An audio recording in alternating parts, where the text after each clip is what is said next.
ఎన్టీఆర్, హృతిక్ రోషన్ హీరోలుగా నటిస్తున్న most awaiting spy action thriller war 2 ప్రముఖ నిర్మాణ సంస్థ యష్ రాజ్ ఫిల్మ్స్ నిర్మించిన ఈ చిత్రానికి అయాన్ ముఖర్జీ దర్శకుడు కియారా అద్వానీ హీరోయిన్గా నటిస్తోంది.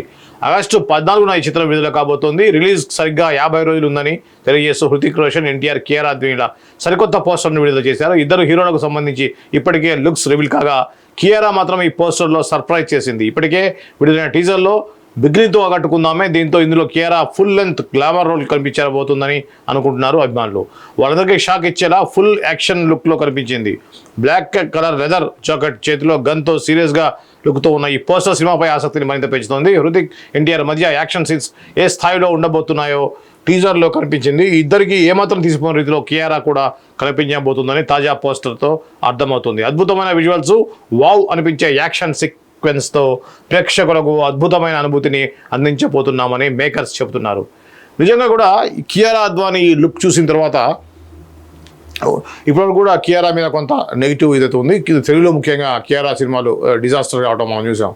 ఈ క్రమంలో ఈ యొక్క లుక్లో ఆమె యొక్క ఐస్, ఆ నోసు, ఆ యొక్క హెయిర్ స్టైల్ కానివ్వండి, అదేవిధంగా లెదర్ జాకెట్తో ఉన్నటువంటి ఆ యొక్క గన్తో పట్టుకున్నటువంటి యాక్షన్ సీన్లో ఉన్నటువంటి ఆ యొక్క ఫోటో చూస్తే మాత్రం అద్భుతంగానే ఉండేటట్టుగా ఉంది.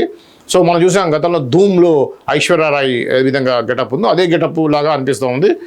అది కూడా action and crime based story కాబట్టి దీంట్లో కూడా వార్ సీక్వెన్స్లో ఉండేటువంటి యాక్షన్స్లో కియారా ఖచ్చితంగా అదరగొడుతుందని చెప్పేసి దీన్ని చూస్తే అనిపిస్తుంది. ఇది ఒక మంచి బ్రేక్ త్రూ మూవీగా కియారాకి అవుతుందని చెప్పేసి గట్టిగా నమ్మొచ్చు. సో ఇది వార్ 2 సంబంధించినటువంటి తాజా అప్డేటు. ఇక భగవంతుడికి భక్తుడికి మధ్య ఎవరు అక్కర్లేదు అనేది ఆల్రెడీ మనం చదివాం. ఇక విజయ్ సేతుపతి కొడుకు హీరోగా కోలీవుడ్ స్టార్ విజయ్ సేతుపతికి తెలుగులోనూ మంచి ఫాలోయింగ్ ఉంది. త్వరలో ఆయన పూరి జగన్నాథ్ దర్శకత్వంలో సినిమా చేయబోతున్న విషయం తెలిసిందే. ఇదిలా ఉండగా విజయ్ సేతుపతి కొడుకు సూర్య సేతుపతి హీరోగా పరిచయం అవుతున్నారు. ఫినిక్స్ పేరుతో తెరకెక్కిన ఈ చిత్రానికి ప్రముఖ స్టంట్ మాస్టర్ అనిల్ అలను దర్శకత్వం వహించాడు. గతంలో నానుడి, రౌడీ ధాన్, సింధుబాద్ లాంటి చిత్రాల్లో బాలనటుడిగా కనిపించిన సూర్య హీరోగా ఇది డెబ్యూ మూవీ. తాజాగా ఈ చిత్రం నుంచి ఇంద వంగికో అనే రెండవ పాటను విడుదల చేశారు. శామ్ సిఎస్ ఈ పాటను కంపోజ్ చేశాడు. Baba Bhaskar choreography, energetic dance మూమెంట్స్తో సూర్య సేతుపతి ఆకట్టుకున్నాడు.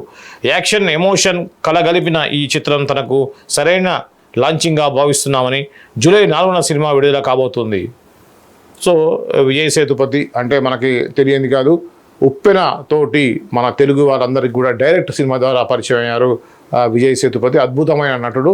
ఆ క్యారెక్టర్ ఎలాంటిదైనా కూడా ఆ క్యారెక్టర్లో ఇమిడిపోయేటువంటి అతి తక్కువ మంది నటుల్లో విజయ్ సేతుపతి ఒకటి చెప్పవచ్చు. విజయ్ సేతుపతికి ముఖ్యంగా ఏంటంటే హీరోనే కావాలని లేదు, అతను ఏజ్కి సంబంధం లేదు, తన యొక్క బాడీ లాంగ్వేజ్ సంబంధం లేదు. ఏ క్యారెక్టర్స్ ఆ క్యారెక్టర్లో ఏ విధంగా అయితే ఆ విధంగా నటించేటువంటి అద్భుతమైన నటుడు విజయ్ సేతుపతి. అదేవిధంగా విజయ్ సేతుపతి కొడుకు సూర్య సేతుపతి ఇప్పుడు హీరోగా అరంగేట్రం చేశారు. గతంలో బాలనటుడిగా 2-3 సినిమాల్లో చేసినటువంటి సూర్య ఫుల్ లెంత్ హీరోగా వస్తున్నారు. తెలుసు మనకి తమిళ నటుల్లో మ్యాక్సిమంగా పర్ఫార్మెన్స్ ఎక్కువ చాలా అద్భుతంగా ఉంటుంది. అదేవిధంగా తమిళ దర్శకుల్లో కొంత న్యాచురల్గా తీసేటువంటి ప్రయత్నం చేస్తున్నారు. ఈ మధ్యలో న్యాచురాలిటీకి దగ్గరగా మేకప్ లేకుండా అద్భుతంగా చేస్తారు. అదే క్రమంలో సూర్య కూడా తండ్రికి లానే అద్భుతమైనటువంటి నటన చేసేటువంటి అవకాశం అయితే పూర్తిగా కనిపిస్తుంది. ఏదేమైనా కూడా సేతుపతి కుమారుడు అంటే ఖచ్చితంగా ఎక్స్పెక్టేషన్స్ హై ఉంటాయి. మరి చాలా కుర్రోడ్లాగా కనిపిస్తున్నాడు. మరి యంగ్ లవ్ స్టోరీ ఏంటనేది సినిమా వస్తే కానీ అర్థం కాదు. మనందరం కూడా వెయిట్ చేద్దాం. All the best Surya.